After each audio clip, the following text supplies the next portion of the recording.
tous, la séance est ouverte.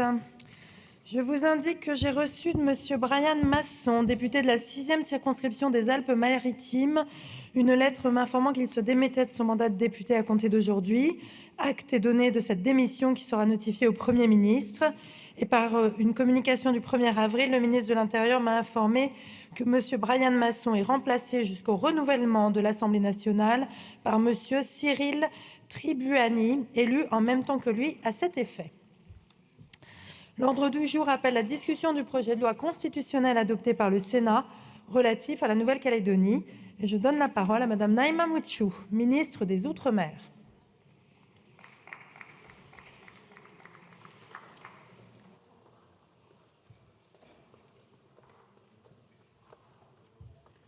Madame la Présidente, bonjour. Merci.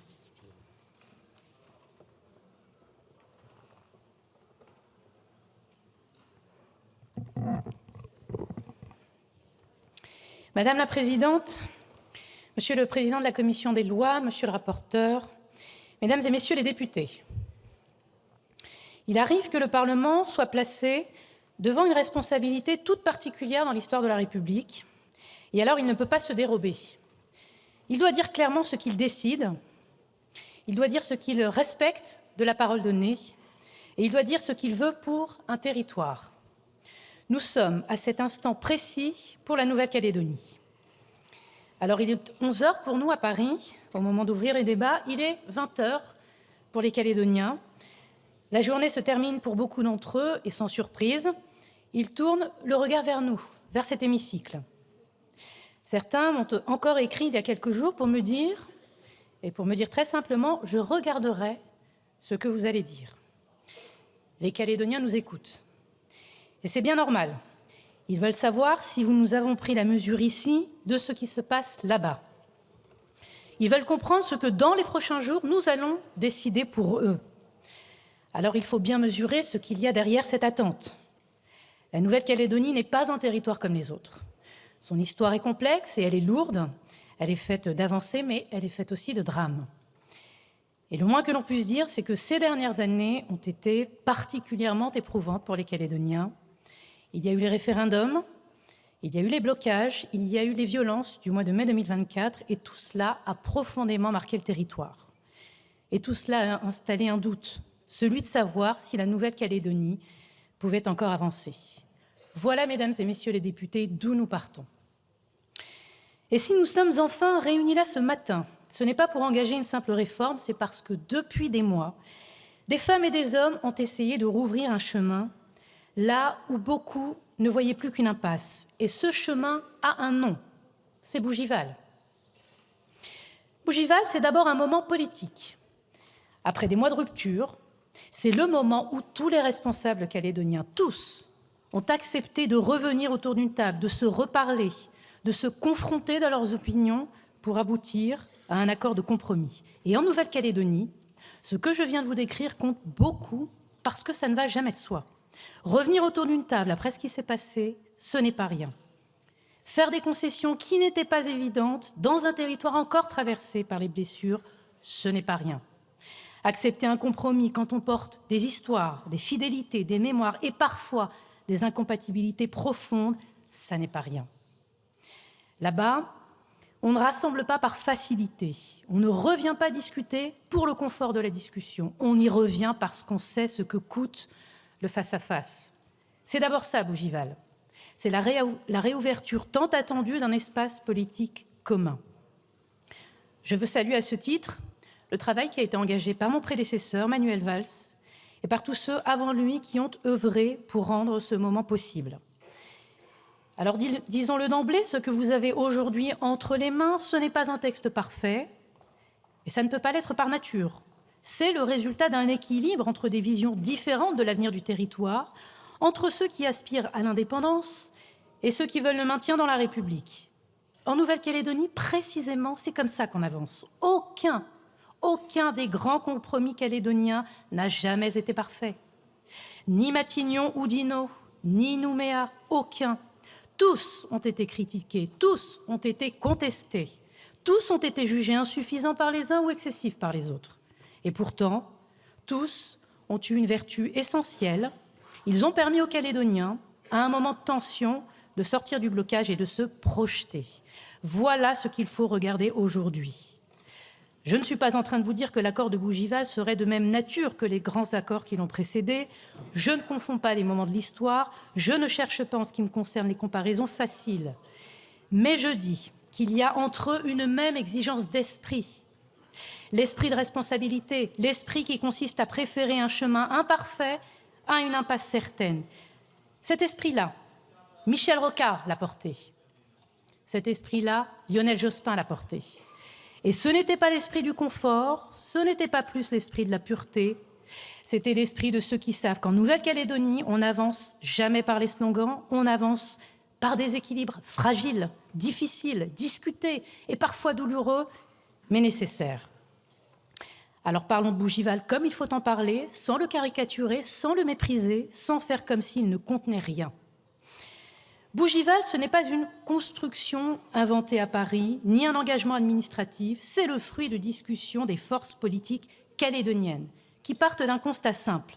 Le cycle référendaire prévu par l'accord de Nouméa est arrivé à son terme. Les 3 consultations ont eu lieu, elles ont produit un résultat. Par 3 fois, le non à l'indépendance l'a emporté. Mais elles ont abîmé le territoire en clivant davantage les 2 camps et elles n'ont pas, à elles seules, stabilisé le territoire. Bougival va donc proposer ce nouveau cadre. C'est la reconnaissance d'un État de la Nouvelle-Calédonie dans la Constitution. C'est la reconnaissance d'une nationalité calédonienne qui coexiste avec la nationalité française. C'est la possibilité d'un transfert progressif des compétences régaliennes, sécurité, justice, monnaie, défense, sous des conditions de majorité qualifiée au Congrès et d'approbation par les Calédoniens de chaque transfert. Il ne s'agit pas de verrou, comme je l'ai entendu. Il s'agit de garanties démocratiques fortes, compte tenu de la nature des compétences transférées. Transférer des compétences régaliennes n'est jamais un acte anodin. Cela engage la souveraineté, l'organisation de la justice, la sécurité, les équilibres financiers. Il est donc normal que la procédure soit exigeante. Elle assure que toute évolution ne pourra intervenir qu'à l'issue d'un choix clairement assumé, partagé et validé démocratiquement. C'est ensuite la création d'une loi fondamentale pour consacrer la capacité d'auto-organisation du territoire.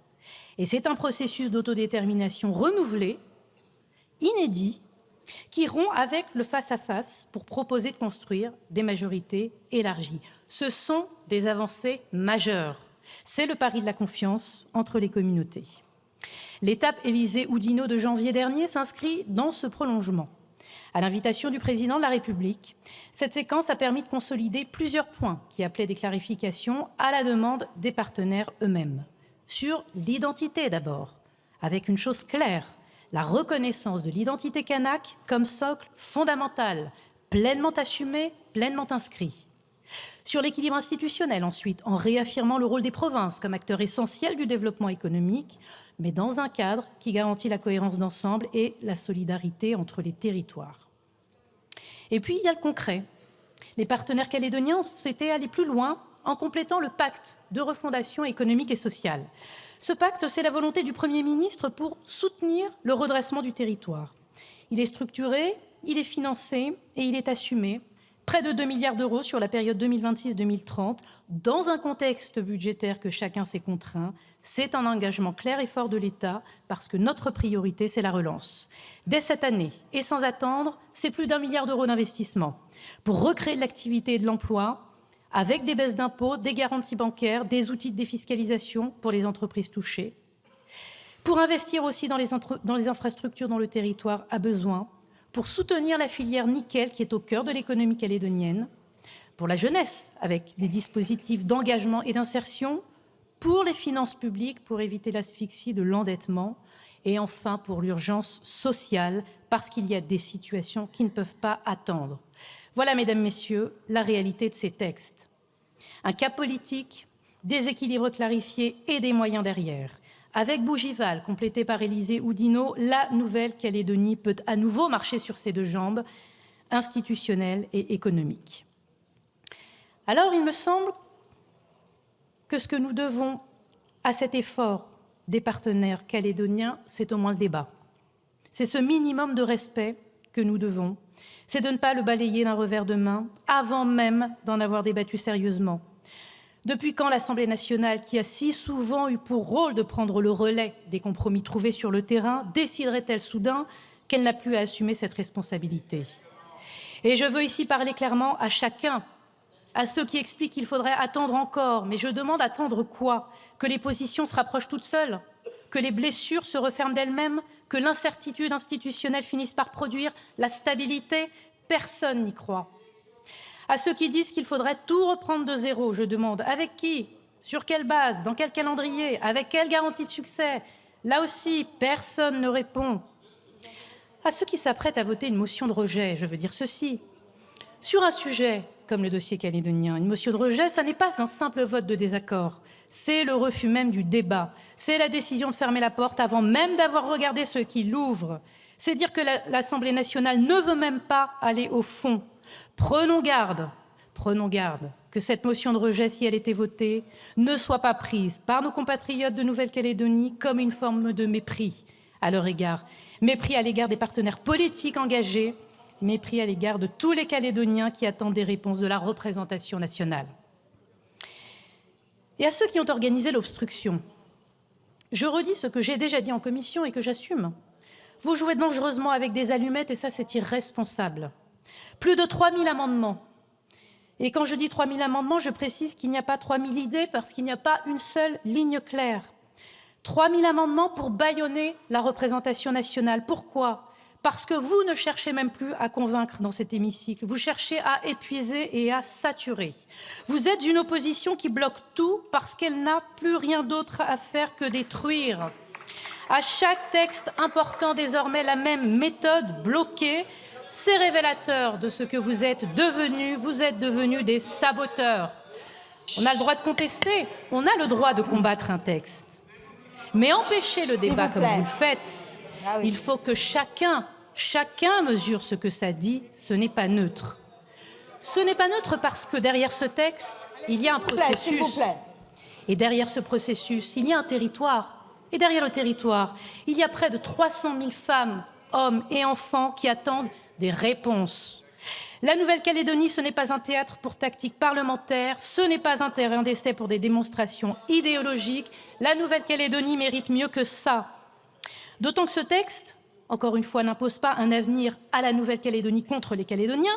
Il crée précisément les conditions pour qu'ils puissent eux-mêmes se prononcer.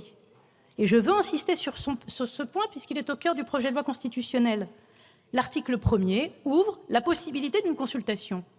Autrement dit, il ouvre la possibilité d'un choix démocratique.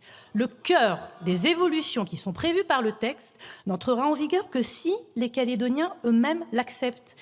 Alors je pose la question avec toute la netteté nécessaire, qui dans cet hémicycle peut vouloir empêcher ça? Qui peut dire la main sur le cœur qu'il défend le peuple, la consultation, l'expression démocratique, et dans le même mouvement, refuser à la population concernée le droit de se prononcer sur son propre avenir institutionnel? Aucun républicain, aucun démocrate sincère ne devrait pouvoir assumer ça à la légère. Nous avons ensemble une grande responsabilité, être à la hauteur de la Nouvelle-Calédonie, être à la hauteur de ce qu'elle vient de traverser et être à la hauteur de ceux qui, là-bas, ont accepté de prendre des risques. Parce qu'il faut le dire clairement, signer Bougival, puis continuer à le soutenir alors même qu'il est contesté, ça n'est pas confortable, ce n'est pas facile. Et aujourd'hui, 5 forces politiques sur 6 tiennent cette ligne.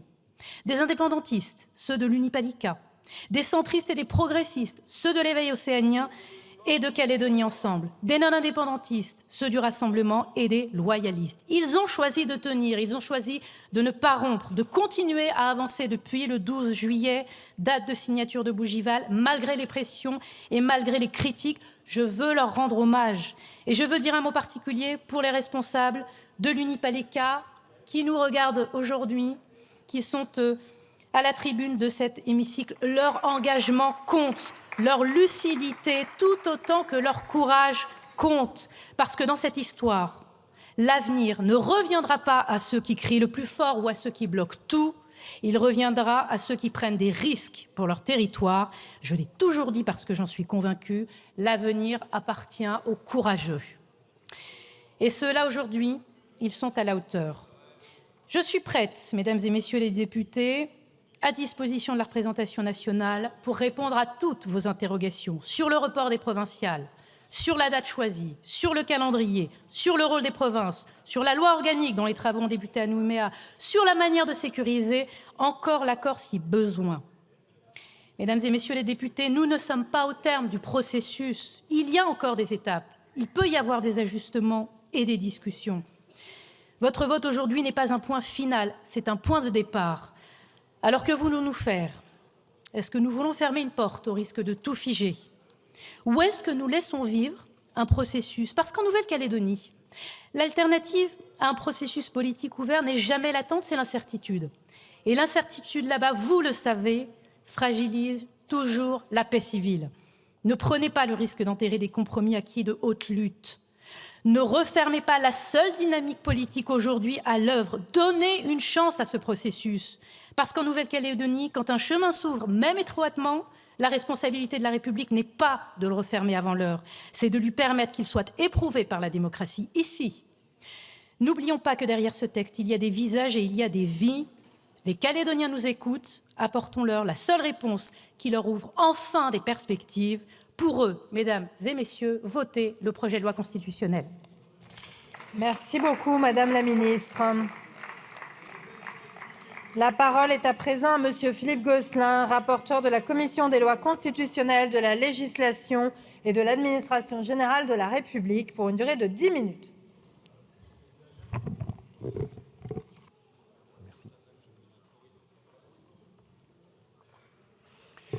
Merci Madame la Présidente, Madame la Ministre, Monsieur le Président de la Commission des lois. Et puis surtout, je m'adresse ici dans cet hémicycle, il nous écoute à cette heure de début de soirée en Nouvelle-Calédonie, à tous les habitants de ce territoire, quels que soient leurs horizons.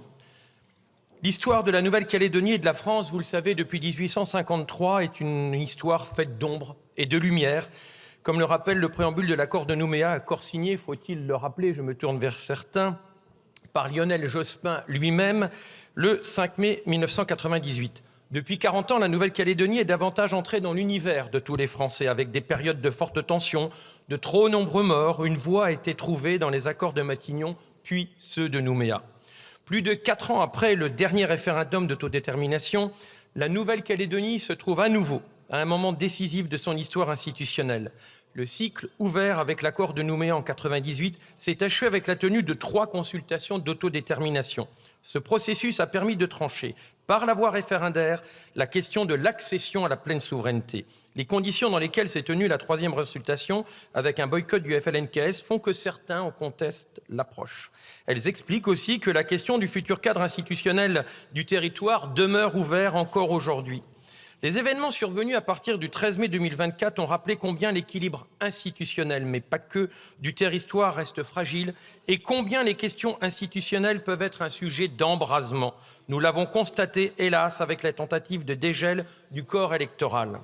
Ils ont aussi provoqué un choc économique et social sans précédent, d'une ampleur inédite en Nouvelle-Calédonie, avec une contraction de 13,5% du PIB. 13,5%. C'est dans ce contexte qu'ont été engagées en 2025 de nouvelles discussions entre l'État et les forces politiques calédoniennes. Ces discussions ont conduit à la signature de l'accord de Bougival le 12 juillet 25, complété par l'accord Élysée-Oudinot du 19 janvier dernier. Le texte, un projet de loi constitutionnelle qui nous est soumis et auquel on aurait pu sans doute utilement éviter quelques soubresauts supplémentaires hier après-midi, vise précisément à donner une traduction constitutionnelle aux équilibres politiques issus de ces accords. J'insisterai particulièrement sur 3 éléments, 3 points. D'abord, l'accord de Bougival présente un caractère profondément novateur. C'est peut-être aussi la raison pour laquelle il perturbe tant en réalité. Il propose en effet une institution particulière, une évolution institutionnelle qui ne se réduit ni au statu quo, ni à l'accession immédiate à la pleine souveraineté. On a tenu particulièrement à éviter un effet binaire tirant les conséquences de ce qui s'était passé ces dernières années. J'y reviendrai dans quelques instants. L'accord prévoit la création d'un État de Nouvelle-Calédonie au sein de la République, doté d'une capacité d'auto-organisation particulièrement large, qui s'exprime notamment dans l'édiction d'une norme fondamentale. Cette capacité d'auto-organisation constitue une innovation institutionnelle majeure. Elle permettra aux institutions calédoniennes de définir elles-mêmes l'organisation de leur pouvoir public dans le cadre fixé par la loi organique par conséquent elle-même majeure.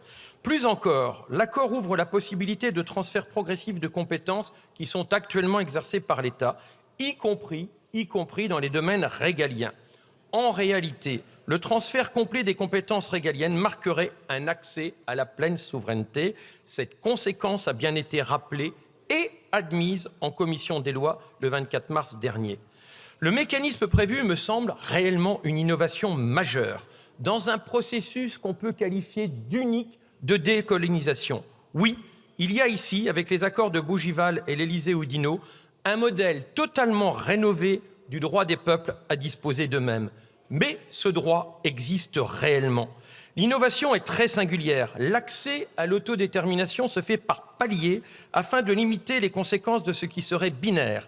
Si l'innovation est bien présente, l'esprit de Matignon, de Nouméa est cependant bien respecté et souffle encore sur les accords de juillet 25 ou janvier 26. Enfin, l'accord, troisième point, prévoit la reconnaissance d'une nationalité calédonienne et une réforme du corps électoral provincial qui serait élargie, dans un premier temps, à tous les natifs et aux personnes qui résident depuis plus de 15 ans sur le territoire. Mais il faut aborder le deuxième élément. Cet accord s'inscrit pleinement dans la continuité du processus engagé depuis 30 ans. Ce point est souvent débattu, mais il n'y a aucune ambiguïté. Depuis les accords de Matignon, puis l'accord de Nouméa, la gestion de la question calédonienne repose toujours sur une méthode constante, le dialogue politique, la recherche du compromis, la construction progressive d'un statut qui est adapté aux réalités du territoire. L'accord de Bougival ne rompt pas avec cette logique. Au contraire, il en constitue le prolongement. Il s'inscrit dans la même démarche, celle d'une évolution institutionnelle progressive, négociée entre les différentes sensibilités politiques et accompagnée par l'État. Enfin, dernier point, l'un des apports essentiels de l'accord de Bougival est de permettre de dépasser la logique des référendums binaires, le face-à-face. Le processus prévu par l'accord de Nouméa reposait sur une alternative claire, rester dans la République ou accéder à la pleine souveraineté. La tenue des 3 référendums, même dans des conditions particulières s'agissant du dernier, a permis l'expression démocratique de ces choix. Mais cette logique binaire a aussi montré ses limites, ses grandes limites, dans un territoire marqué par une forte diversité politique, historique, et je ne l'oublie évidemment nullement, une identité et une culture forte. L'accord de Bougival propose précisément une voie intermédiaire. J'insiste, l'accord ouvre la possibilité d'un modèle institutionnel original, sui generis, qui combine une large autonomie politique, une capacité d'auto-organisation renforcée et la perspective de transfert de compétences substantielles, tout en maintenant à ce stade l'appartenance à la République. En cela, il constitue indéniablement une tentative de dépassement des clivages qui structurent bien trop fortement le débat institutionnel calédonien depuis quelques années. Il ne m'a pas échappé, évidemment, que ces orientations ne font pas l'unanimité parmi les forces politiques du territoire. Le principal mouvement indépendantiste, le FLNKS, est opposé à cet accord. Rappelons cependant que ces textes sont le résultat de plusieurs mois de négociations, qu'ils ont été soutenus par 5 des 6 principales forces politiques calédoniennes, l'Uni-Palika, les loyalistes, le Rassemblement, l'éveil océanien, Calédonie Ensemble. Autrement dit, il s'agit à ce stade, et même s'il n'est pas parfait, du seul compromis politique ayant émergé après de nombreuses années de discussion. Dans ces conditions, il semble nécessaire de respecter les équilibres, même instables, même compliqués, j'en conviens, issus de ces accords, bien qu'ils peuvent paraître, j'insiste une fois encore, très imparfaits. Refuser de donner une traduction constitutionnelle à ce compromis reviendrait sans nul doute à prolonger l'incertitude institutionnelle dans laquelle se trouve plongé le territoire depuis la fin du cycle référendaire. Or, nous mesurons bien, au-delà de nos différences, au-delà de nos sensibilités, que le territoire a besoin de visibilité. Le territoire a besoin de prévisibilité. C'est une condition essentielle d'une autre relance, la relance économique. Qui investirait dans un territoire dans les entreprises, dans des territoires, dans les entreprises, dans des projets qui se projettent sans se projeter dans l'avenir et sans connaître en amont le cadre d'intervention. Évidemment, personne, ça vaut pour toutes les activités économiques, y compris pour le Noukel, ça vaut dans tous les territoires et donc bien sûr pour la Nouvelle-Calédonie. Et même si l'État a bien disjoint la reconstruction ou l'abandon des créances de la réforme institutionnelle, il faut être réaliste. Les nombreuses difficultés sociales du territoire, et sans doute ici plus qu'ailleurs, l'avenir de la jeunesse et les problèmes qu'elle rencontre doivent nous unir. Malheureusement, ces arguments n'ont pas convaincu. La majorité des commissaires aux lois, la semaine dernière, a voté contre ce projet. La Commission a rejeté successivement l'ensemble des articles du projet de loi de la loi constitutionnelle. Je prends acte du rapport de force qui est ainsi établi et qui préfigure vraisemblablement, mais sait-on jamais, l'adoption tout à l'heure de la motion de rejet. Nous verrons bien. En tout cas, malgré tout, et à ce stade, je tiens à souligner la qualité des échanges que nous avons eus en commission. J'estime que ceux-ci, sur certains points, oui, nous ont permis d'ouvrir des perspectives malgré les blocages. Alors pour conclure, et pour essayer d'ouvrir nos débats, le projet de loi constitutionnelle que nous examinons, vous le savez, ne prétend pas résoudre à lui seul, c'est évident, l'ensemble des difficultés ni les questions de toute nature qui traversent la société calédonienne. Je le rappelais en introduction, sans aucun doute, les relations anciennes entre la France et la Nouvelle-Calédonie ont été faites de haut et de bas, d'ombre et de lumière. Nul ne peut oublier qu'il y avait un peuple premier, procédant des droits indéniables, inaliénable et sacré, pour reprendre en se gardant de tout anachronisme la formule du préambule de la Déclaration des droits de l'homme et du citoyen. Mais nul ne peut oublier davantage qu'il y a eu une colonie de peuplement, une histoire particulière liée au bagne, à la commune, qui s'est enrichie aujourd'hui d'autres cultures, d'autres apports, et dont les droits sont tout aussi indéniables, inaliénables et sacrés. Par ailleurs, ici, plus qu'ailleurs, s'exprime sans doute l'universalité de notre pays, dans sa diversité des richesses. Beaucoup, évidemment, reste à faire pour apaiser, mieux se comprendre, pour assurer et faire vivre la diversité. Le rééquilibrage et l'évolution proposées dans ce projet de loi constitutionnelle sont la pleine démonstration que la France peut entendre la voix des peuples, leur volonté de disposer évidemment d'eux-mêmes sans que l'on soit obsédé par l'homogénéité des statuts, notamment en cas d'éloignement géographique ou pour des raisons historiques. Cette affirmation est non seulement un acte de foi dans notre génie juridique dont on a fait preuve depuis 30 ou 40 ans, mais aussi une orientation et même un objectif pour les mois et pour les années à venir en Nouvelle-Calédonie. Dernier mot, oui, ce matin, nous allons très vraisemblablement acter que ce projet de loi constitutionnelle ne fixera pas le nouveau cadre de la Nouvelle-Calédonie, pourtant si audacieux. J'espère profondément, sincèrement, qu'il constituera cependant une base solide de réflexion et de propositions pour trouver un accord, un nouvel accord vital pour tout le territoire et pour tous ses habitants. Ne repartons pas d'une page blanche. Dès maintenant, j'appelle le gouvernement et toutes les parties prenantes à ne pas rester au milieu du gué.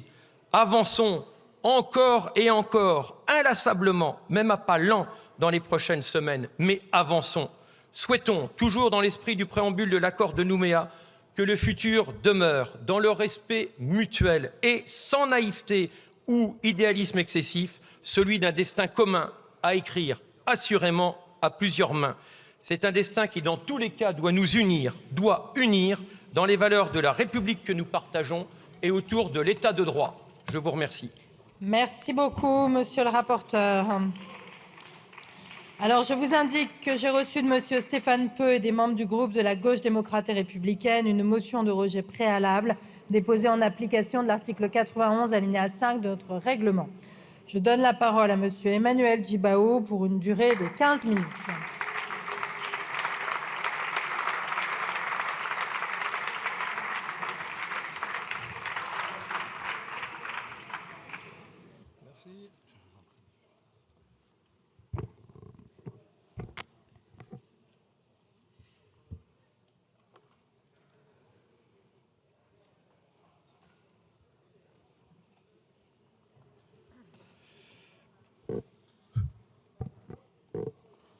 C'est bon? Bonjour. Vous pouvez y aller, monsieur le député. Madame la Présidente, Madame la Ministre, Mes chers collègues, nous voici une nouvelle fois réunis pour examiner un texte qui, sous couvert d'urgence, n'entend pas simplement répondre aux différentes crises que traverse actuellement la Nouvelle-Calédonie, mais engager l'avenir institutionnel et au-delà de son avenir démocratique. Ce texte qui vise à constitutionnaliser un projet d'accord non consensuel et que le gouvernement a choisi de présenter dans la précipitation, sans véritable recherche de compromis entre l'ensemble des partenaires, originellement signataires de l'accord de Nouméa. Bougival, c'est la rupture du processus de décolonisation. Ce n'est pas un texte ou une négociation de plus. C'est une rupture. C'est une manière d'ignorer que dans ce pays, il y a un peuple qui existe depuis plus de 3000 ans et qui a été colonisé par la France à partir du 24 septembre 1853. Bougival, c'est l'effacement d'un trait de plume de ce que nos aînés ont méticuleusement préparé, négocié et décidé pour sortir tous ensemble la tête haute de ce piège de l'histoire, avec ses blessures, ses violences et ses révoltes. Il y a eu l'union calédonienne de deux couleurs, un seul peuple. Il y a eu Nainville-les-Roches et la reconnaissance des représentants du peuple kanak, des victimes de l'histoire. Il y a eu ensuite les accords de Matignon-Oudinot, puis enfin l'accord de Nouméa. Nous avions inventé un processus de décolonisation novateur qui devait déboucher sur une émancipation du pays et créer les conditions d'un partenariat d'avenir avec la France. Cette perspective n'existe plus. Vous fermez la porte à ce processus de décolonisation originale, car c'est plus qu'un passage en force. C'est la destruction du patrimoine politique commun de notre pays sur la décolonisation. Sur le fond, vous cherchez à présenter cette évolution comme la continuité naturelle de l'accord de Nouméa. Pourtant, elle constitue en réalité un renoncement. Au point 4 du préambule de l'accord de Nouméa, la trajectoire était clairement définie et constituée en 1998 un engagement fort entre l'État français, le RPCR et le FLNKS sur la pleine reconnaissance de l'identité kanak préalable à la refondation d'un contrat social entre toutes les communautés de Calédonie pour un partage de souveraineté avec la France sur le vote de la pleine souveraineté, sur la voie de la pleine souveraineté. Et la France se disait à ce moment-là prête à accompagner la Nouvelle-Calédonie. Or, ce que Bougival nous propose, c'est un État de Nouvelle-Calédonie doté d'une nationalité propre et susceptible d'être reconnu par la communauté internationale. Tout cela reste bien symbolique. En droit international, un État souverain ne peut exister à l'intérieur d'un autre. Il s'agit d'un modèle d'autonomie interne, non d'une décolonisation externe. D'autant que la nationalité calédonienne n'aura d'existence qu'à condition d'être rattachée à la nationalité française. Sur les compétences régaliennes, le transfert devient théoriquement possible, mais soumis à un triple verrou. Une majorité qualifiée de 64%, soit 36 sièges sur 56 au Congrès, l'accord discrétionnaire de l'État et le référendum, qui rend l'accès à la souveraineté pratiquement impossible. L'accord d'Élysée-Oudinot ajoute même que si, par miracle, toutes les compétences régaliennes venaient à être transférées, cela ne constituerait pas l'indépendance. Les partenaires devraient se réunir pour en tirer les conséquences.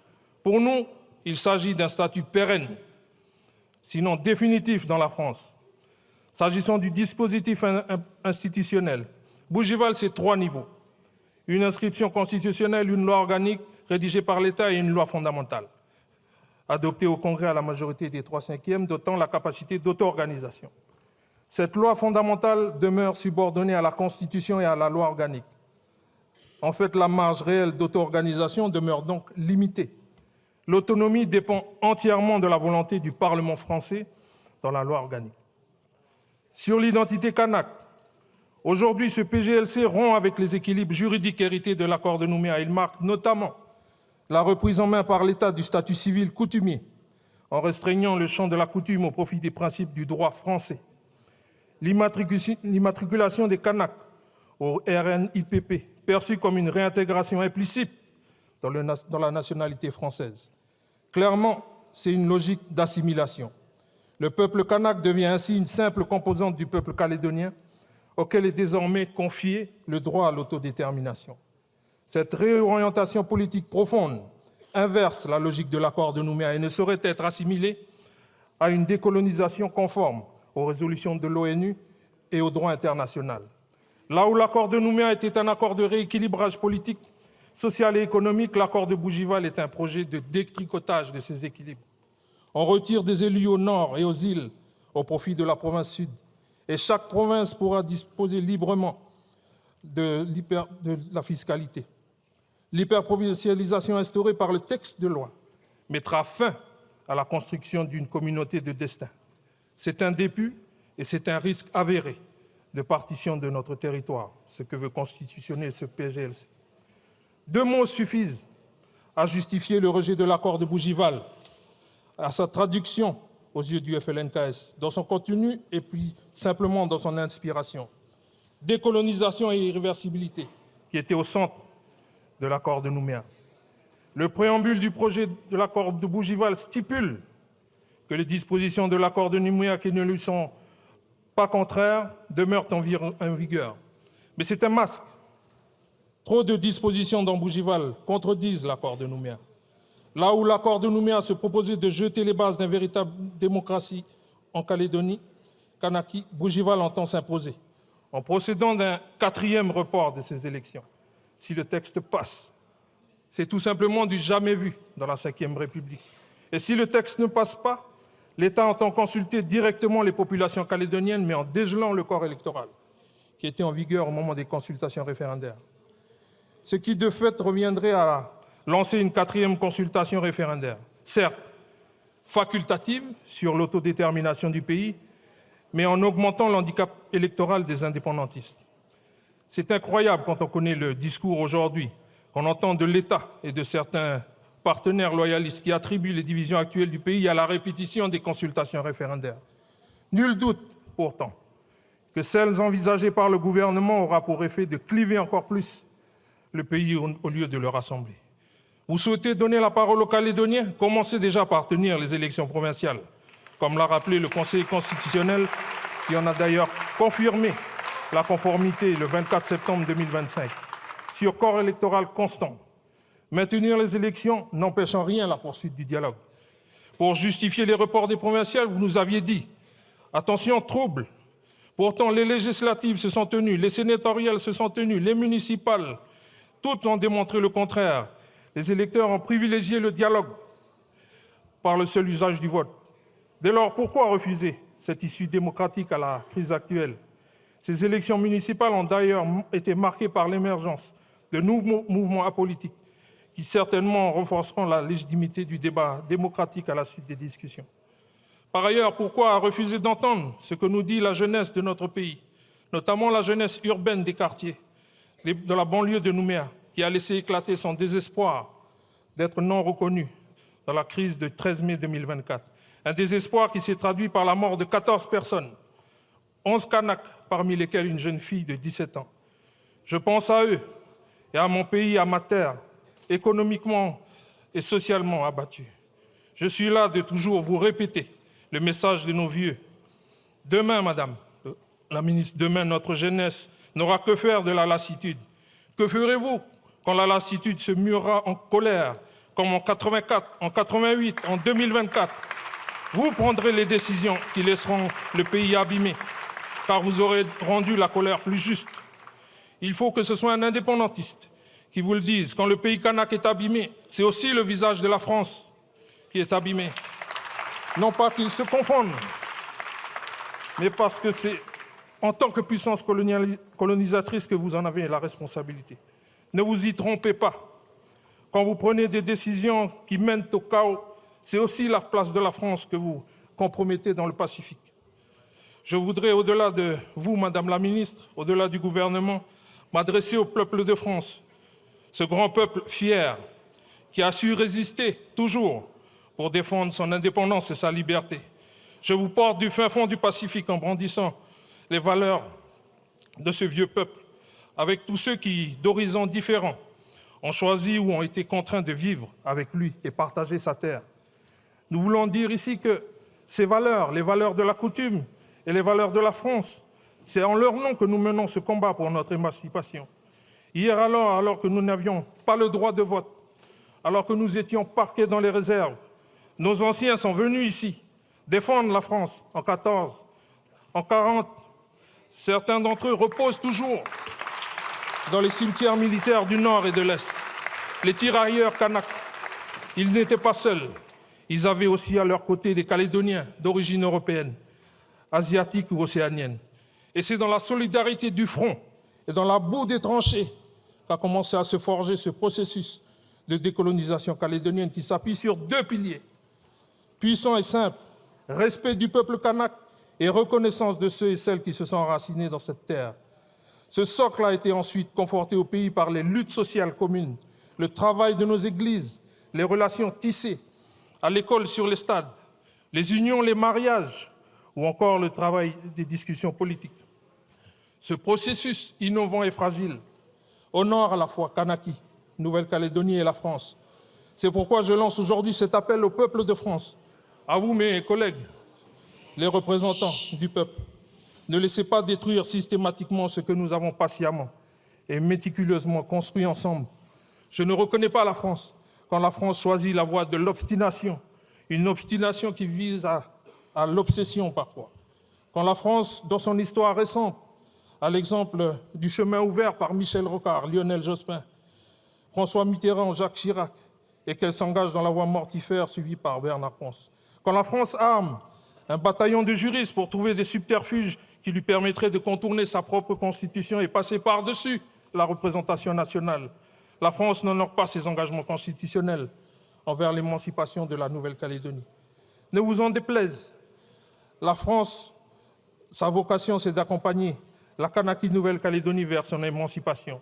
Et ce n'est pas de la retarder, de semer les obstacles sur le chemin, d'imaginer les verrous juridiques qui sont autant de lignes Maginot qui, au final, se révéleront inopérantes. La France ne se grandit pas en cherchant à ignorer son histoire, notre histoire, et a fortiori vouloir marginaliser encore une fois le peuple kanak dans son propre pays. Cela fait plus de 3000 ans, madame, que notre petit peuple a résisté aux cyclones, aux épidémies, au fouet de la colonisation ou encore à la mondialisation. Je vous le dis, nous serons là demain, nous serons là après-demain. Et nous serons là pour dire que le combat pour la dignité n'a pas de prix. Nous avons soif de recouvrir nos droits tels que reconnus par la France en 1983 à Neuville-les-Roches, où la légitimité en tant que peuple premier occupant est ce droit inné et actif à l'indépendance. Il est temps que tout s'arrête et que nous retrouvions l'esprit de consensus de l'accord de Nouméa. Mais comment voulez-vous débattre dans le bruit et la fureur, dans le désordre, la désunion que votre texte entraînera, ici même, en pays, chez nous, au fond de la case, en face de la grande porte d'entrée, derrière l'emplacement du foyer.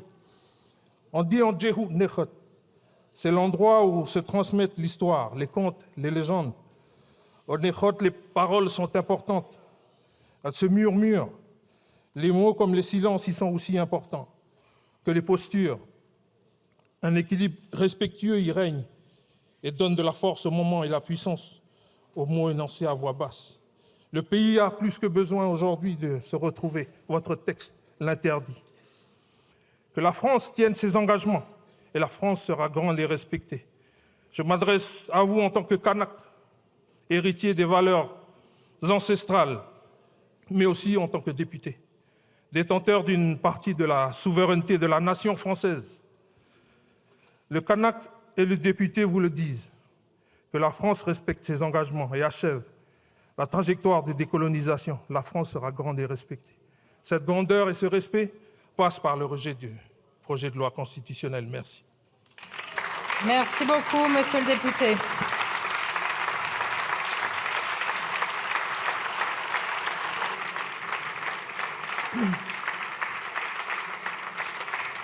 Merci beaucoup. Je vais donner, avant de passer aux explications de vote, la parole à Madame la ministre des Outre-mer. Madame la ministre, vous avez la parole, puis ensuite à la commission et à un orateur par groupe.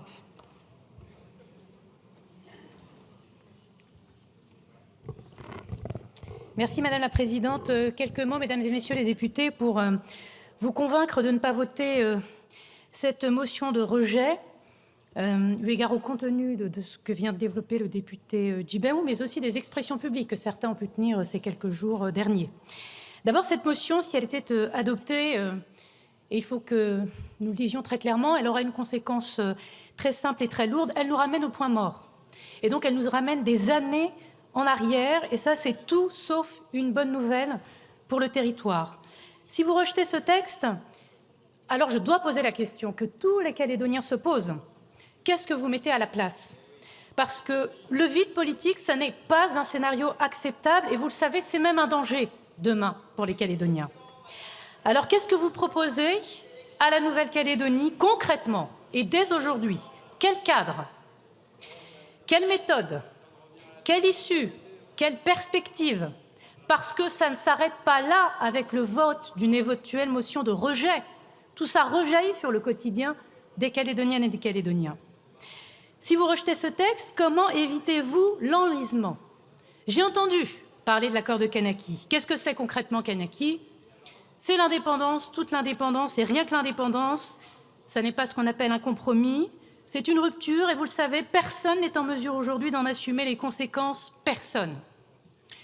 J'ai entendu parler de l'accord de Déva.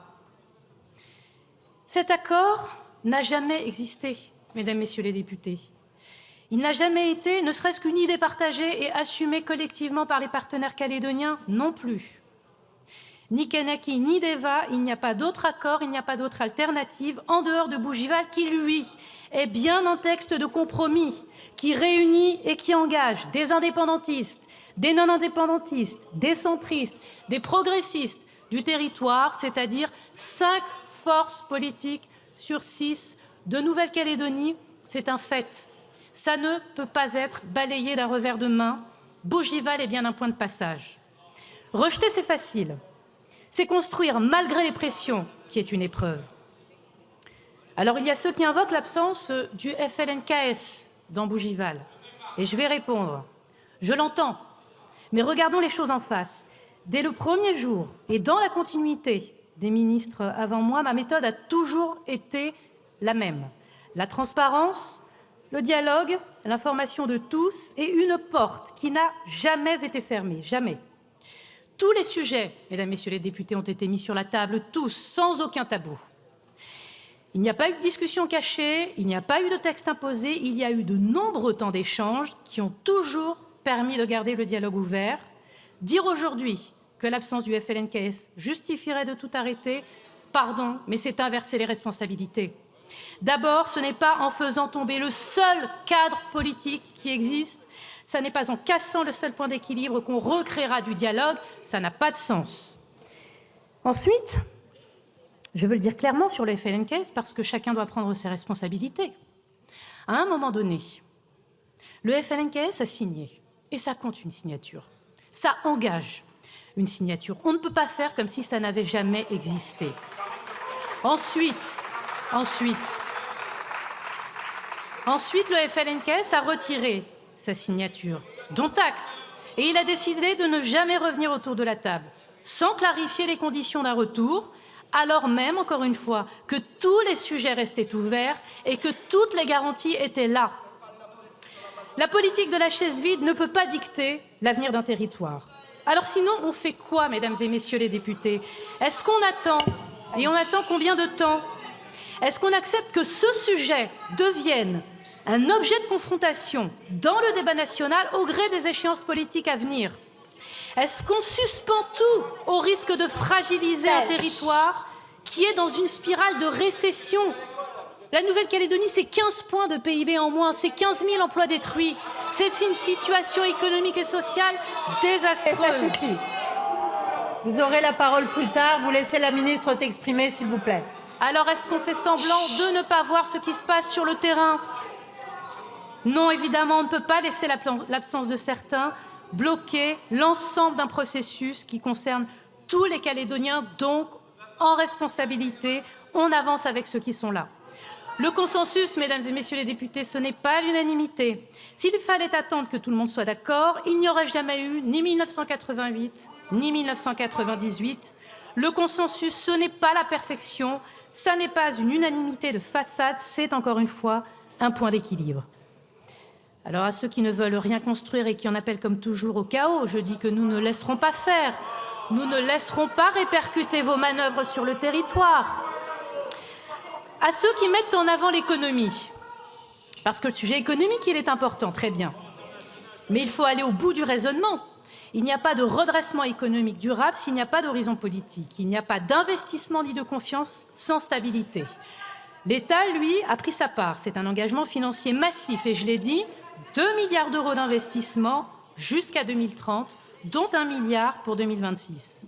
Et des projets concrets ont été lancés avec un début d'exécution en ce moment même sur le territoire, je veux vous le dire. Des projets ont été identifiés pour construire des ponts, des routes, pour financer du transport scolaire, de la cantine scolaire. L'effort, il est réel, mais sans stabilité institutionnelle. Cet effort ne produira pas tous ses effets. Vous le savez, l'incertitude n'attire pas les investisseurs et nous le comprenons tous. Donc la réponse institutionnelle, elle est essentielle. J'entends aussi ceux qui disent on va rejeter aujourd'hui et on reprendra les discussions après les élections provinciales. Mais ça, c'est une illusion et c'est une illusion dangereuse. Parce que sans trajectoire et sans point d'appui, vous ne préparerez pas des discussions. Vous risquez la reproduction du face-à-face. J'ai bien peur que rejeter aujourd'hui en disant on verra après, c'est en réalité décider de ne rien voir venir, alors que Bougival existe, imparfait mais qui ouvre la voie et qui offre des perspectives. En le rejetant, vous tournez le dos à un chemin politique qui s'est ouvert. Et pour certains, vous tournez le dos à l'un de vos partenaires historiques, qui est l'Unipalica. Chacun est libre de contester, encore une fois, le contenu de ce texte, mais pour ça, encore faut-il que nous puissions entamer le débat. Encore faut-il que nous puissions engager la discussion, discuter sur les amendements de fond que certains ont proposés. À défaut de quoi je mets en garde sur la perception, encore une fois, qui pourrait être celle des Calédoniens, d'une forme de motion de mépris à leur égard. Alors, mesdames et messieurs les députés, soit avec cette motion, vous fermez la seule voie qui existe aujourd'hui, soit vous laissez une chance à ce processus, mais qu'on ne raconte pas que le rejet ouvrirait une quelconque solution, c'est faux. Et je termine, Madame la Présidente, par une citation. Au moment de la signature de Bougival, Monsieur le député Djibaou, vous avez déclaré, et je cite, au moment de la signature de Bougival, Monsieur le député Djibaou a dit, en choisissant ce chemin... Mais s'il vous plaît, j'aimerais entendre la fin de l'intervention de Madame la Ministre dans le calme, s'il vous plaît. J'ai presque terminé, Madame la Présidente. Et Monsieur le député Djibaou a dit, en signant Bougival, en choisissant ce chemin qui est difficile, qui est nouveau, c'est se mettre à l'épreuve de la critique, se faire menacer, insulter, parce que nous avons choisi un chemin différent. Je rappelle ces mots sans jugement, mais ils disent quelque chose de vrai. Ce chemin n'a jamais été simple, mais il est nécessaire pour les Calédoniens. Pour ces raisons, je vous demande de ne pas voter la motion de rejet. Merci beaucoup, Madame la Ministre. Je vais donner la parole à présent à la Commission, d'abord à son président, Monsieur Florent Boudié. Oui, merci, Madame la Ministre. Je serai économe de mots, mais je voudrais dire que je regrette sur ce sujet et cette question particulièrement sensible de l'avenir de la Nouvelle-Calédonie, d'entendre des éclats de voix, des propos déshonorants qui ont pu être, il y a quelques instants, prononcés. Non, mon cher collègue, des mots ont été prononcés, ont été prononcés à l'instant qui sont inadmissibles quand on sait à quel point la situation sur le territoire néo-calédonien est particulièrement sérieuse et particulièrement grave. Et je voudrais dire que je regrette tout particulièrement, également, la motion de rejet que nous allons voter dans quelques instants et qui, au fond, n'est qu'une étape de l'obstruction parlementaire qui a été imposée par l'opposition avec, je le rappelle, ces 3200 amendements.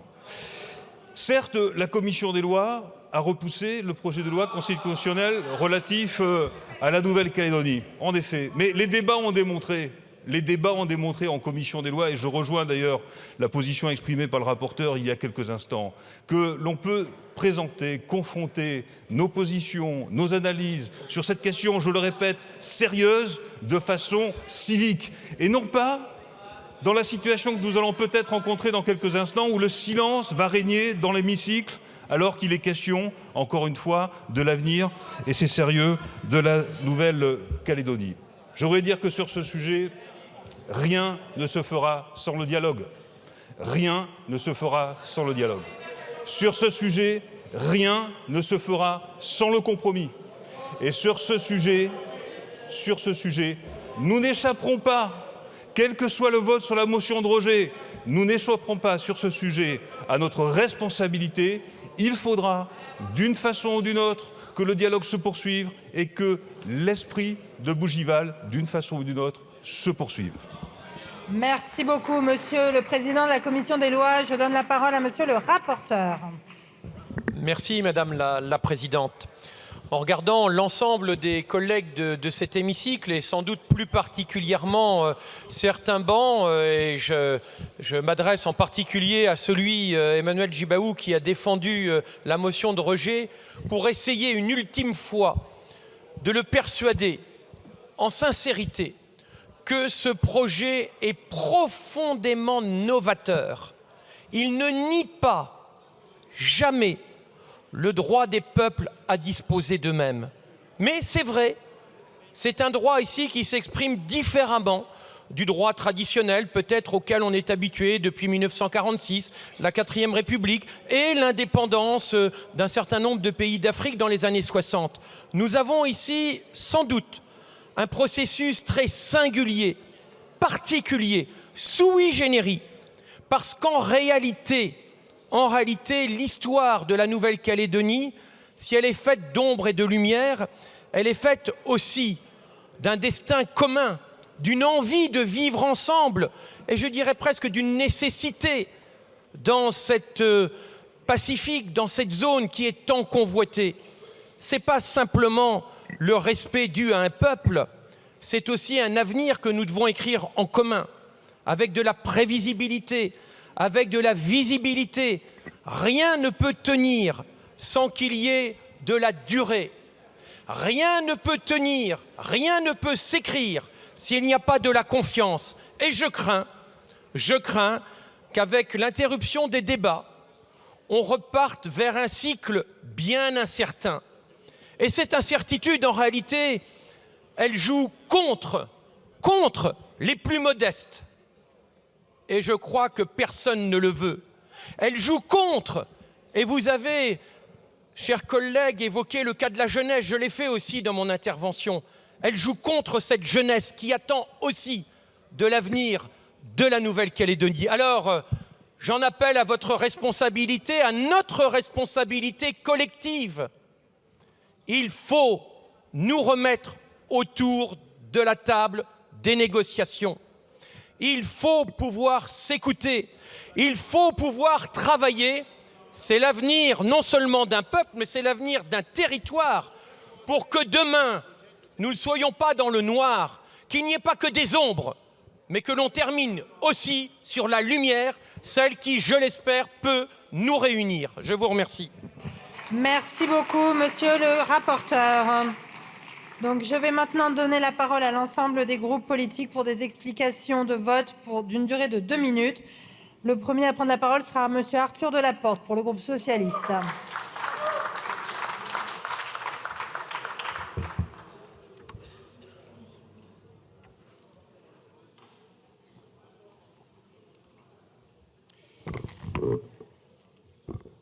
Merci Madame la Présidente, Madame la Ministre, chers collègues. Il y a une semaine, nous rendions ici hommage à Lionel Jospin.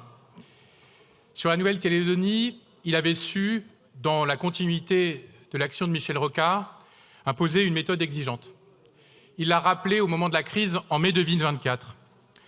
Pour sortir du mieux possible de l'actuelle épreuve, il faut impérativement renouer avec le désir de concorde et la recherche du consensus qui ont guidé les forces politiques néo-calédoniennes quand elles étaient assurées de l'impartialité de l'État. Fidèle à cet héritage et conformément à l'engagement historique des socialistes dans ce processus de décolonisation singulier, nous pouvons, Madame la Ministre, soutenir le texte qui nous est présenté, parce qu'il n'est pas consensuel, contrairement à ce que notre Assemblée avait exigé en novembre dernier. Tous les efforts n'ont pas été entrepris à cette fin, parce que des zones d'ombre, et ça a été rappelé par Monsieur le rapporteur, persistent. Peut-on, en conscience, trancher à la place des acteurs calédoniens sur des sujets non résolus aussi déterminants que le devenir des compétences régaliennes transférées? Notre commission a montré que c'était un enjeu. Peut-on constitutionnaliser en laissant subsister le risque d'une hyperprovincialisation ou du flou sur les garanties nécessaires à l'exercice effectif du droit à l'autodétermination? Parce que ce texte aussi serait un précédent inquiétant. Utiliser la Constitution pour reporter des élections alors même que le juge constitutionnel avait estimé que la loi ne permettait pas, au-delà du mois de juin, de le faire, serait une première dans notre histoire républicaine. Fidèle à l'esprit des accords, vigie des libertés démocratiques et d'un processus de décolonisation jusqu'ici exemplaire, nous rejetterons donc dès aujourd'hui ce texte afin d'éviter l'enlisement du processus. Mais nous ne fermons aucune porte.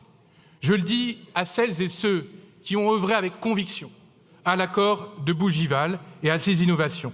Après les provinciales, de nouvelles discussions pourront s'appuyer sur ce qui fait consensus pour aboutir à un accord durable. C'est notre mission, c'est votre mission, nous y participerons. Merci. Merci beaucoup, monsieur le député. La parole est à présent à monsieur Nicolas Ray pour le groupe Droite républicaine. Merci Madame la Présidente, Madame la Ministre, mes chers collègues. Alors que nous abordons aujourd'hui l'examen d'un texte majeur pour l'avenir de la Nouvelle-Calédonie, notre groupe regrette solennellement l'obstruction organisée sur ce texte, avec plus de 3000 amendements déposés et désormais une motion de rejet. L'obstruction, vous le savez, c'est l'affaiblissement du Parlement, c'est la négation du débat parlementaire. Alors que la Nouvelle-Calédonie traverse une crise politique, économique et sociale, alors que les Néo-Calédoniens attendent de nous de la clarté et des réponses, certains empêchent le débat. Notre devoir de parlementaire, c'est de débattre pour construire un avenir commun pour la Nouvelle-Calédonie au sein de la République, pour laquelle les Néo-Calédoniens ont réaffirmé leur attachement à 3 reprises. Notre devoir, c'est de débattre pour construire une communauté de destin entre les différentes composantes de la société calédonienne, dans le respect de chacun et notamment de l'identité kanak. Notre devoir, c'est de débattre pour définir un cadre institutionnel capable de rassembler les sensibilités. Notre devoir, c'est de répondre à cette instabilité qui est un poison pour le développement économique, pour l'accompagnement social de ce territoire. C'est pour cela que le dialogue et le débat est plus que jamais nécessaire. C'est pour cela que nous rejetterons cette motion de rejet. Merci beaucoup, monsieur le député. La parole est à présent à madame Sandrine Rousseau pour le groupe écologiste et social.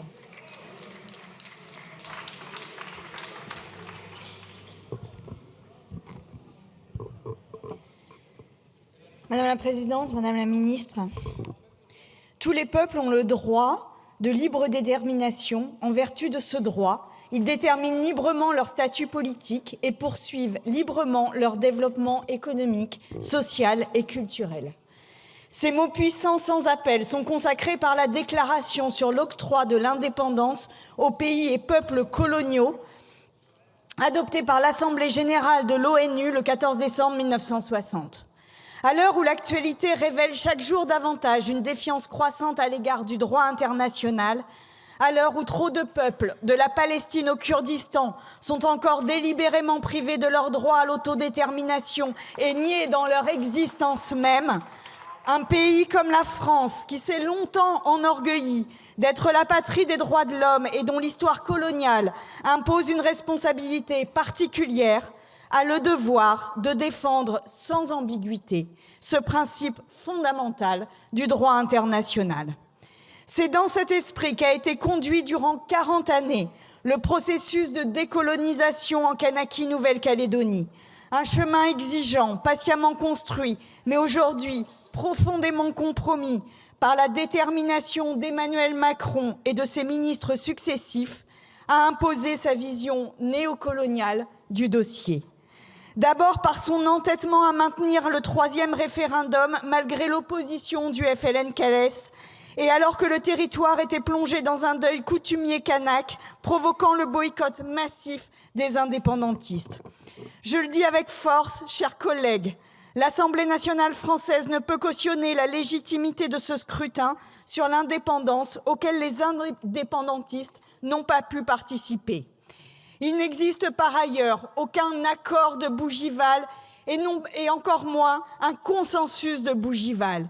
Le gouvernement doit désormais assumer pleinement sa responsabilité politique, retirer son texte et convoquer sans délai les élections provinciales, seul à même de désigner légitimement celles et ceux qui traceront l'avenir de la relation entre la France et la Kanaki Nouvelle-Calédonie. Le groupe écologiste et social, évidemment, votera cette MRP.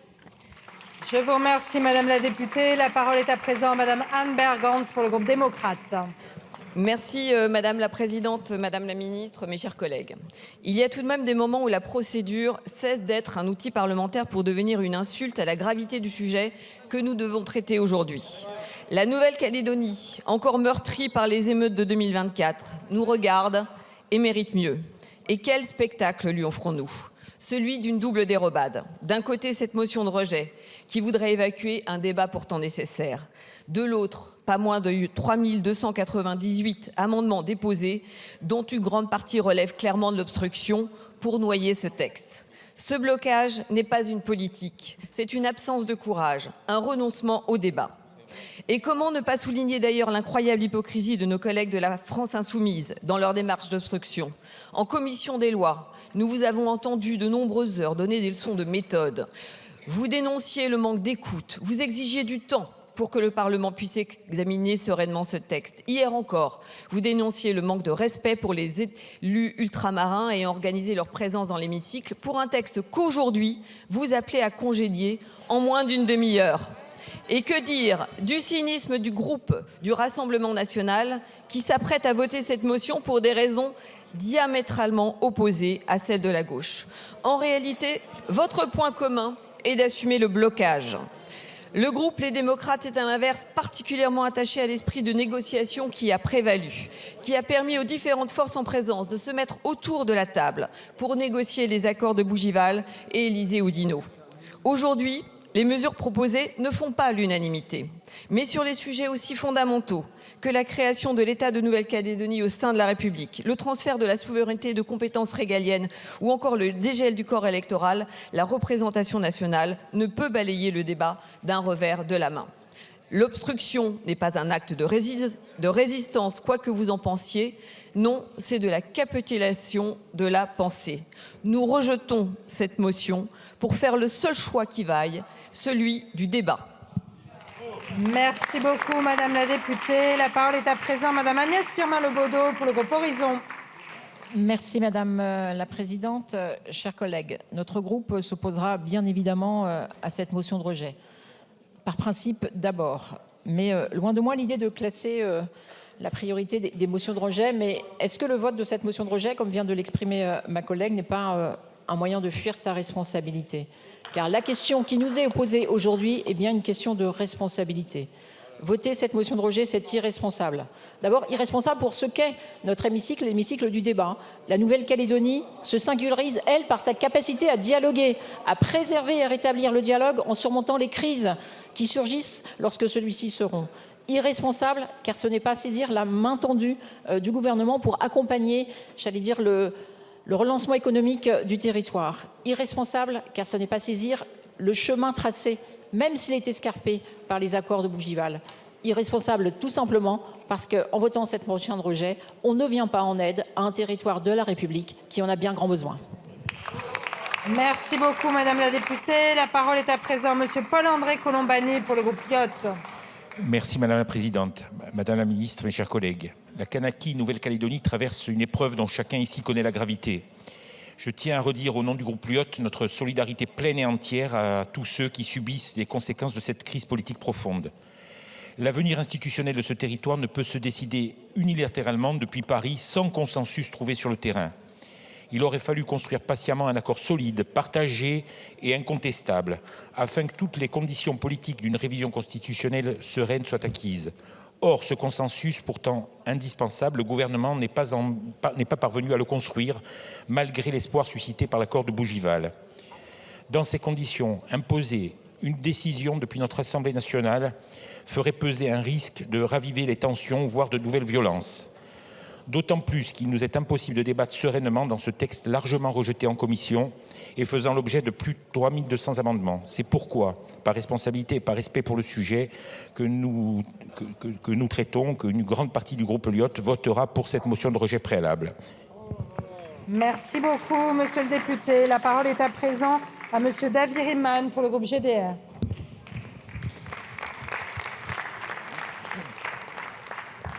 Merci Madame la Présidente.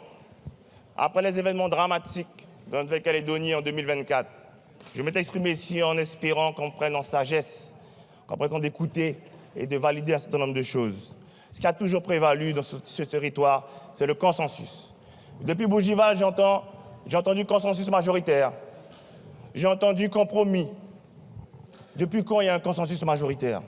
S'il n'y a pas de consensus, on ne peut pas avancer.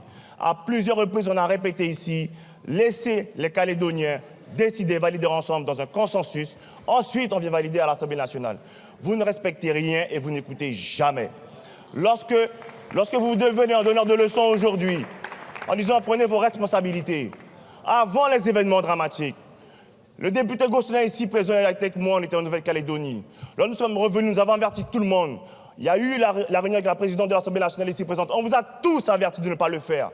Et dès le lendemain, vous avez mis le feu aux poudres en Nouvelle-Calédonie. Et aujourd'hui, vous avez l'outrecuidance, Madame la ministre, de venir nous regarder et nous dire de prendre nos responsabilités. Il ne faut pas se moquer du monde aujourd'hui. Il ne faut pas se moquer du monde aujourd'hui. Parce que si vous aviez écouté les ultramarins lorsqu'on vous parlait, ça ne serait jamais arrivé. Donc oui, aujourd'hui, la seule chose qu'on a à faire, c'est quoi? C'est de laisser les Calédoniens trouver leur consensus ensemble et ensuite on valide. Au niveau du consensus de Deva, le collègue Djibaou ici présent, il y avait une majorité qui se dégageait à Deva. Mais comme il n'y avait pas de consensus global, ils ont refusé d'aller plus loin. Vous le saviez ça? Vous venez rapporter des paroles du collègue Djibaou au moment de la signature de Bougival. Vous étiez présent, Madame la ministre? Moi, je n'y étais pas. Et comme je n'étais pas, je ne peux pas avoir des propos rapportés de la sorte. Lorsqu'on n'est pas là, on ne peut pas rapporter des propos qui ont été tenus à ce moment-là. Il faut rester humble, Madame la ministre. Et donc je finirai par vous dire, vous avez la montre, ils ont le temps. Et en notre âme et conscience et en responsabilité, le groupe GDR votera pour la motion de rejet préalable. Merci beaucoup, monsieur le député. Je vous indique que sur le vote de cette motion de rejet préalable, je suis saisie d'une demande de scrutin public que je fais annoncer dans l'enceinte de l'Assemblée nationale. Et je donne la parole à monsieur Maxime Michelet pour le groupe UDR. Merci Madame la Présidente. Madame la Ministre, Mesdames, Messieurs les députés, pour le groupe UDR, cette motion de rejet n'était pas un choix d'évidence, car sur ce sujet d'extrême importance, nous voulons le débat et car nous voulons l'apaisement en Nouvelle-Calédonie.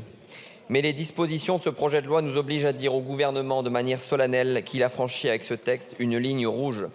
L'unité de la République, l'indivisibilité de la nation ne sont pas négociables. Il y a des limites au sacro-saint en même temps du macronisme et l'intégrité territoriale de la France en est une. On ne peut pas être en même temps dans la République et en même temps hors de la République. La Nouvelle-Calédonie, chers collègues, est française. Elle l'a dit 3 fois et c'est trahir cette parole 3 fois répétée que de voter ce texte qui organise une indépendance déguisée par la création d'un État de Nouvelle-Calédonie. Un texte qui méconnaît ainsi le choix souverain des Français de Nouvelle-Calédonie mérite donc un rejet immédiat. Au lieu de consolider l'avenir de la Nouvelle-Calédonie au sein de la République, le gouvernement propose d'adopter un accord contesté, refusé, c'est le comble, par une large partie des indépendantistes eux-mêmes. Un accord qui inscrit dans notre Constitution la perspective de l'indépendance par le transfert progressif des compétences régaliennes. Cette dérive est d'autant plus inacceptable dans un contexte marqué par des manœuvres avérées d'ingérence et de déstabilisation venant de puissances étrangères hostiles qui ne cachent pas les convoitises que la Nouvelle-Calédonie leur inspire. La Nouvelle-Calédonie n'a donc pas besoin de cette capitulation constitutionnelle qui la livre en catimini à nos adversaires stratégiques. La Nouvelle-Calédonie a besoin de paix, de sécurité, de prospérité. Et nos compatriotes de Nouvelle-Calédonie ont besoin de la présence et du soutien de l'État, de la République et de la nation dont ils ont fait le choix. Le groupe UDR votera cette motion de rejet car le débat ne mérite pas d'aller au-delà d'un simple constat. Ce texte est une atteinte irréversible à l'unité nationale et à la souveraineté populaire. Alors par son vote, le groupe UDR et son président Éric Ciotti veut dire à nos compatriotes de Nouvelle-Calédonie, la France ne vous abandonnera pas. Merci, monsieur le député. La parole est à madame Marine Le Pen, présidente du groupe Rassemblement national. Madame la présidente, madame la ministre, mes chers collègues. La Nouvelle-Calédonie française fait partie de l'ADN du Rassemblement national et rien n'est plus important à mes yeux que de tout faire pour défendre cette terre de France dans le Pacifique. Au lieu de rassembler, le dialogue lancé après les émeutes de 2024 s'est embourbé dans ce qui divise, dans ce qui clive, dans ce qui antagonise. Ces questions institutionnelles et statutaires dont se délecte le débat politique mais qui ne nourrissent pas, ne soignent pas, ne créent pas un emploi et ne donnent aucun marché aux entreprises. C'est le résultat de ces discussions que le texte que vous nous soumettez aujourd'hui veut entériner. Ce texte, nous le rejetons car il nous apparaît dangereux pour l'unité nationale et qu'il entrave les efforts pour redresser économiquement l'île. La Nouvelle-Calédonie a besoin de reprendre son souffle et il est vital de lui offrir un temps nécessaire de quiétude et de paix. En réalité, l'urgence institutionnelle n'existe pas. L'accord de Nouméa peut continuer d'organiser la vie publique du territoire et permettre un retour de la confiance. Il n'empêche ni la relance de l'emploi, ni la création de richesses, ni la garantie de la stabilité sociale qui sont les véritables urgences. Bien sûr, je ne saurais oublier ni passer sous silence l'exigence démocratique du dégel du corps électoral. Notre groupe l'accompagnera s'il s'agit du chemin de compromis parlementaire trouvé lorsque ce texte reviendra du Sénat. Le Rassemblement national défend la Nouvelle-Calédonie française et avec elle le rassemblement de toutes les bonnes volontés autour d'un projet commun que nous avons détaillé, Madame la Ministre, y compris auprès de vous. Le projet que nous défendons de reconstruction et de relance nécessite une stabilité institutionnelle et constitue une perspective pour tous les Calédoniens sans exception. C'est le sens de notre combat et notre contribution que je crois significative à l'intérêt général et national. Merci beaucoup. La parole est à présent à monsieur Nicolas Metzdorf pour le groupe Ensemble pour la République.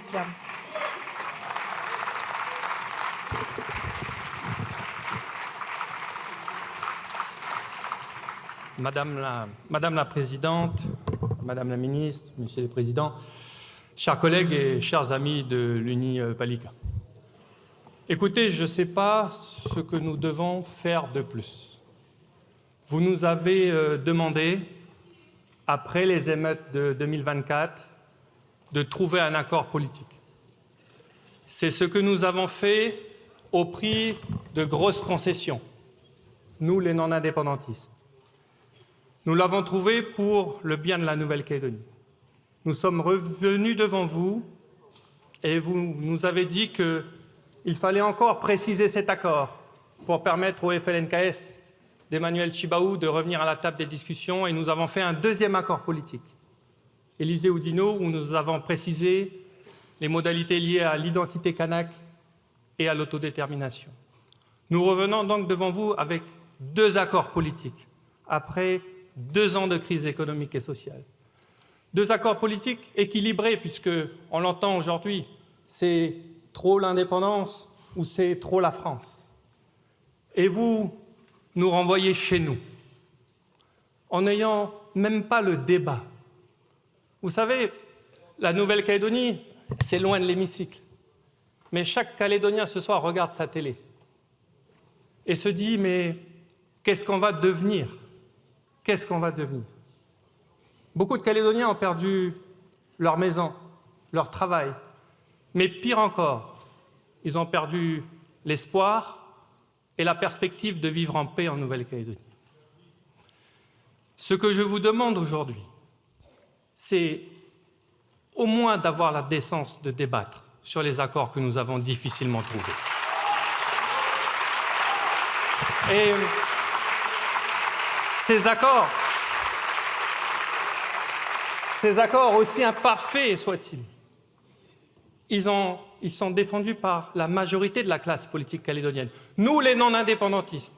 Alors je sais bien, on n'est peut-être pas suffisamment assez kanak, pas assez indépendantistes, mais nous sommes légitimes en Nouvelle-Calédonie parce que c'est notre pays.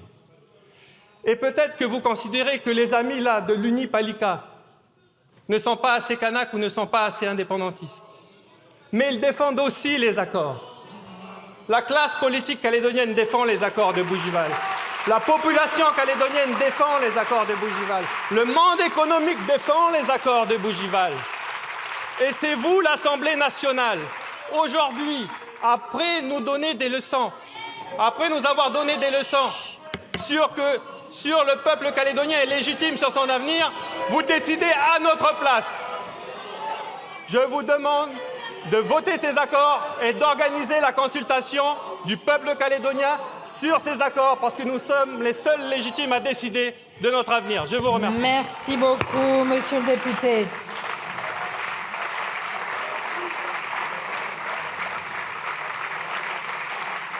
La parole est à présent à monsieur Bastien Lachaud pour la France Insoumise.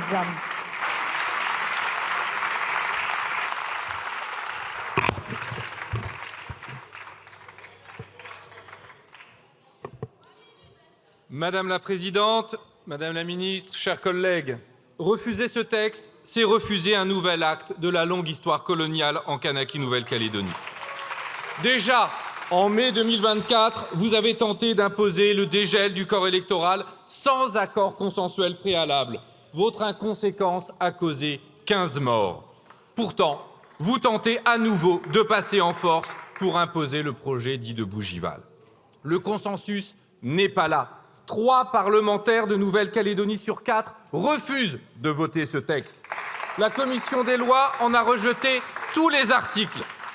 Dès lors, discuter de Bougival dans cet hémicycle revient à saper les engagements pris par l'État lors de l'accord de Nouméa, à saper le crédit même de notre Constitution.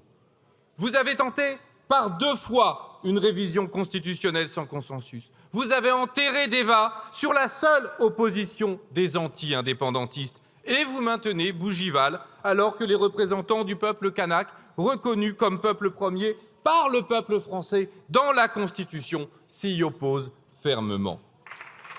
C'est pourtant bien ce peuple premier, et lui seul, qui dispose d'un droit à l'autodétermination reconnu par le droit international. Et si ce peuple premier a accepté de partager ce droit à Nainville-les-Roches, cela n'autorise pas tout. Le consentement de ses représentants légitimes est une condition nécessaire et indispensable à tout accord. Vos coups de force et votre parti pris affiché pour le camp anti-indépendantiste rendent ces conditions de plus en plus difficiles à réunir. Vous en portez la responsabilité historique. Tant qu'un nouvel accord consensuel n'est pas trouvé, l'accord de Nouméa s'applique sans limitation de durée. La prétendue urgence institutionnelle que vous agitez n'existe pas. Vous passez en force pour une seule raison: maintenir la Nouvelle-Calédonie française. Cette révision constitutionnelle est un acte colonial chimiquement pur. La seule issue conforme à la parole donnée par l'État est de convoquer les élections provinciales immédiatement, d'abandonner Bougival, de relancer un cycle de négociations avec les nouveaux élus relégitimés par l'onction du suffrage populaire. C'est la seule solution pour tirer l'archipel de l'abîme dans lequel vous l'avez plongé en 2024. Merci, monsieur le député. Donc, je vais mettre aux voix la motion de rejet préalable. Je vous demande de bien vouloir tous regagner vos places. J'attends que l'orateur gagne sa place. Le scrutin est ouvert. Le scrutin est clos. Votant 298, exprimé 297, majorité 149, pour 190, contre 107. L'Assemblée nationale a adopté. La motion de rejet préalable est adoptée. En conséquence, le projet de loi constitutionnelle est rejeté. La séance est suspendue.